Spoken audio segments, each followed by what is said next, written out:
አባትና ልጅ አህያ ሊሸጡ ወጥተው ተዚላቸው አህያውን እየገፉ ሲሄዱ አህያው ባዶን እየሄደ በእግር ትከተላላችሁ? አረ ውጡበት! አንተ እውነታቸውን እኮ ልንሸጠው አይደል እንዴ ብሎ አባትና ልጅ አህያው ላይ ወጥተው ሲሄዱ እንዴት ያላችሁ ጨካኝ ናችሁ! አረመኔ! ምን አለ አንዳችሁ እንኳን ወርዳችሁ አንዳችሁ ብትነዱ አያሳዝናችሁም? ይሄ ፍጡር እውነታቸው። አባዬ በቃ አንተ ውጣ፣ እኔ ልውረድ። አባትየውን ጭኖ ትንሽ እንደሄደ የዘንድሮ አባት እኮ ጭካኔ። ይሄ አንድ ፍሬ ልጅ በእግሩ እየሄደ እሱ በአህያ ይሄዳል? አረመኔ! ምን ነው ለልጁ ብታዝንለት? አንተ እኮ አብቅቶልሃል።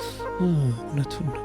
እና ልጅ አንተ ውጣ፣ እኔ ልውረድ ትንሽ እንደሄደ። ርጉም ትውልድ እኮ ነው የገጠመ ርጉም።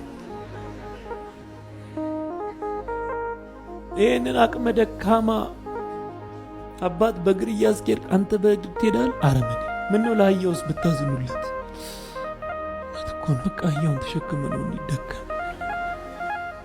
አህያውን ተሸክመው ገበያ ሲሄዱ አህያ ተሸክመው ደግሞ ይኸውላችሁ ስትወፍሩ መወፈራችሁ መባላችሁ አይቀርም፣ ስትከሱም ከሳችሁ መባላችሁ አይቀርም። ዝም ብላችሁ ኑሯችሁ